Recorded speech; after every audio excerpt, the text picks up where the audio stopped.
அம்பேத்கரின் 135வது பிறந்த நாளையொட்டி சென்னையில் உள்ள மணிமண்டபத்தில் திருவுருவப் படத்துக்கு முதலமைச்சர் மு.க.ஸ்டாலின் மலர்தூவி மரியாதை, துணை முதலமைச்சர் உதயநிதி மற்றும் அமைச்சர்கள் உள்ளிட்டோர் பங்கேற்பு.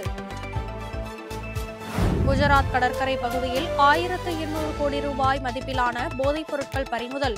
இந்திய கடலோர காவல்படை பறிமுதல் 300 கிலோ போதைப் பொருள்.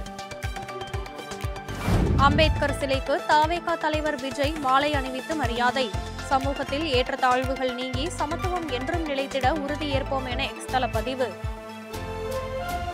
சித்திரை மாத பிறப்பை ஒட்டி தமிழகத்தில் தமிழ் புத்தாண்டு கொண்டாட்டம். புத்தாண்டு வளத்தையும் ஆரோக்கியத்தையும் கொண்டு வரட்டும் என பிரதமர் மோடி தமிழில் வாழ்த்து.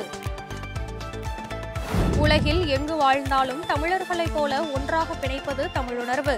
மகிழ்ச்சி நிறையட்டும் என மக்கள் நீதி மய்யம் தலைவர் கமல்ஹாசன் தமிழ் புத்தாண்டு வாழ்த்து.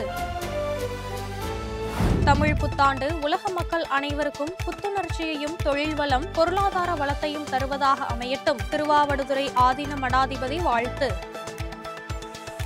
தமிழக ஆளுநருக்கு எதிராக உச்சநீதிமன்றத்தில் நீதி கிடைத்ததை போன்று நீட் தேர்வு விவகாரத்திலும் தமிழகத்திற்கு விலக்கு கிடைக்கும்.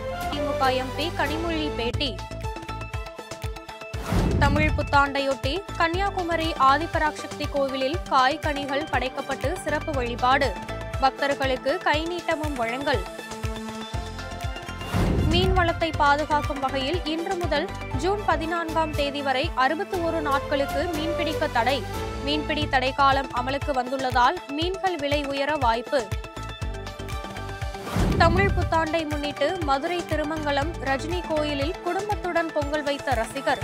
ரஜினிகாந்தின் சிலைக்கு தீபாராதனை காட்டி மனமுருக வழிபாடு. அம்பேத்கரின் பிறந்தநாளையொட்டி நாடாளுமன்ற வளாகத்தில் அவரது படத்துக்கு எதிர்க்கட்சித் தலைவர் ராகுல் காந்தி மலர்தூவி மரியாதை. ஜனநாயகத்தை வலுப்படுத்த அம்பேத்கரின் போராட்டங்கள் நம்மை வழிநடத்தும் என எக்ஸ் தள பதிவு. சென்னையில் ஆபரண தங்கத்தின் விலை சவரனுக்கு 120 ரூபாய் குறைந்தது. சவரன் 70,040 ரூபாய்க்கு விற்பனை.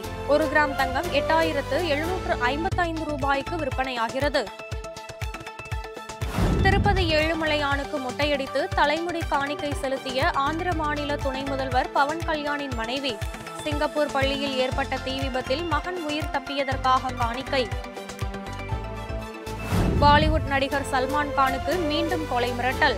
மகாராஷ்டிரா அரசு போக்குவரத்து கழக அதிகாரப்பூர்வ வாட்ஸ்அப் எண்ணுக்கு மிரட்டல் செய்தி வந்ததால் மும்பை போலீசார் வழக்கு பதிவு செய்து விசாரணை. பஞ்சாப் நேஷனல் வங்கியில் 14,000 மோசடி செய்துவிட்டு நாட்டை விட்டு தப்பி ஓடிய தொழிலதிபர் மெகுல் சோக்சி. புற்றுநோய்க்காக சிகிச்சைக்காக சுவிட்சர்லாந்துக்கு செல்ல இருந்த நிலையில் பெல்ஜியம் நாட்டில் கைது.